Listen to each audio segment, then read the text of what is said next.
water inside the plant. Plants also need food. Here we go. She's gonna try to tell us plants eat. Yeah, we're way ahead of her. Look, no mouth. So how can plants eat without a mouth? Chlorophyll, the substance that makes plants green, also enables them to manufacture food for themselves, using some very ordinary ingredients. First, they need water. Here comes water. Then they need minerals, which they take in from the ground, through their roots. They need carbon dioxide, which they get from the air. In fact, you produce carbon dioxide every time you breathe out. Wow. Hey, watch out. And finally, they need sunlight, which lets them turn these ingredients into food. This process is called photosynthesis. Photosynthesis! Remember that word. It's very important. When the plants have finished making food for themselves, there's a lot of oxygen left over, which they release into the air. Oxygen is what we breathe, right? That's right. And we get the oxygen we need from them. Exactly. Without plants, we wouldn't be able to breathe. I'd say that's a pretty good system. Oh, great. They've locked us in here. Come on, we can slip out the window. Huh. It's about time you had a good idea.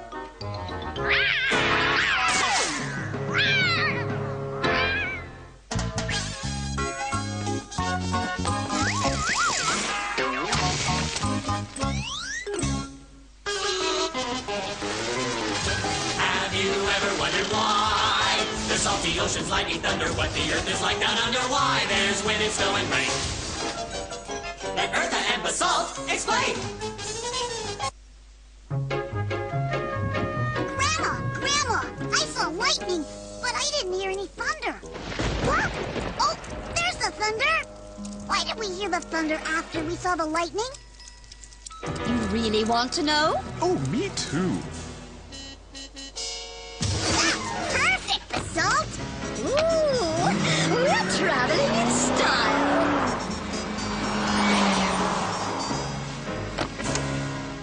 This looks like a good spot.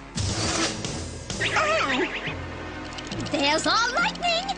And now, There's the thunder! Yes, we've already established that lightning comes first. I believe the question is, why? it's simple. Light is faster than sound. I'll demonstrate. Imagine I'm light, just like the lightning.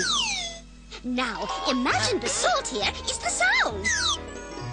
All right, Victor, you give the signal. Okay, on your mark. Get set, go! And even if sound weren't overweight and out of shape, it would always lose the race because light is much faster than sound. Hooray for light! Hooray for light! Oh, you're just jealous because light travels 186,000 miles a second while you, Mr. Slowpoke Sound, only go 1,100 feet per second. Now that means I can go around the world 7.5 times in the amount of time it takes you to go around the block once. Oh, you're such a show-off. So, because light is so much faster than sound, the lightning gets to our eyes long before the thunder gets to our ears. Well done, Victor. And here's another interesting experiment. But first, some basic precautions. Now, I've planted some dynamite about a mile away from here. Let's see how long it takes the sound to reach us. By the way, kids, don't try this at home. We are trained professionals. Alrighty, here we go! First, the light. 1, 2, 3, 4, 5 seconds. Now, if we multiply the speed of sound, 1,100 feet per second, by 5, we get 5,500 feet, which is a little over a mile away. You see? What I tell you, just over a mile. And now that you know it takes the thunder about 5 seconds to travel 1 mile, you can figure out how far away a lightning bolt is. See that? We heard the thunder right when we saw the lightning. So we know that was really close. Very well, Basalt. Take us home. I don't think that's right. That's not at all practical. Wait. It's coming back to me. Good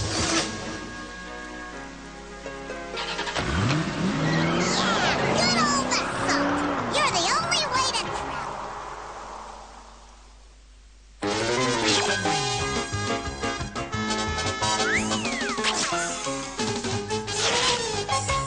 Who has all the answers about the sun and moon and stars? That would be Zygo and Magic.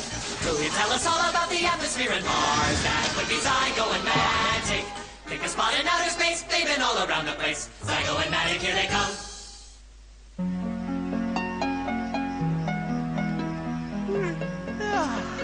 Time to turn in. Look how brightly the stars are shining tonight. Why do stars shine? Well, a star is really just a huge ball of burning gas, so it produces heat and light. Huh? Here, you can see them better through this telescope. Well, why do they twinkle like that? I'll explain. Here's the Earth, and here's the atmosphere, the layer of gases that surrounds it. Now, when a star shines, the amount of light it produces doesn't change. But when the star's light reaches our atmosphere, it has to travel through layers of air, and these layers are shifting all the time. That bends and distorts the light and makes it look like the stars are twinkling. Oh, yeah. I get it. Hey, Grandpa. Which is the nearest star? The sun. Can we go there? It is getting late. Oh, please, Grandpa, please! All right, then. Zygo, wake up! Status report? Sun's coordinates entered. We're traveling at light speed. Is that fast? It's 186,000 miles per second. That means yes. Ooh, how long will it take us to get there? The same amount of time it takes the light from the sun to reach the Earth. 8 minutes. Victor, what color do you think stars are? White? Actually, stars come in different colors, but because they're so far away, they all appear to be white. The sun is the only star close enough for us to see its color. You should never, ever look directly at the sun. Astronomers use special lenses that filter out enough of the sun's rays so that they can study it safely. The hottest stars are blue or white. If a star is less hot, it's red, like our campfire. So, how hot is a yellow star like the sun? For a star, about medium temperature, only 9,000 degrees Fahrenheit. Only, he says. The sun's gravity is pulling us in! We're melting like a big flying piece of cheese. Well, there's an appealing metaphor. Reverse course, full speed! Not so fast! Can we go check out another star? Well, unfortunately, no. Apart from the sun, the closest star is 4 light years away. That means if we travel as fast as light... Yeah, it'll take us 4 years to get there, right? There are some stars so far away that we can still see light from them, even though they burned out centuries ago. It's because it takes their light all this time to get here. Hang a left at that asteroid. Ah, good old Earth. Okay, now let's get some sleep. Hey, campers, rise and shine. Now watch carefully. It's all in the wrist. I guess the great outdoors are too much for some people.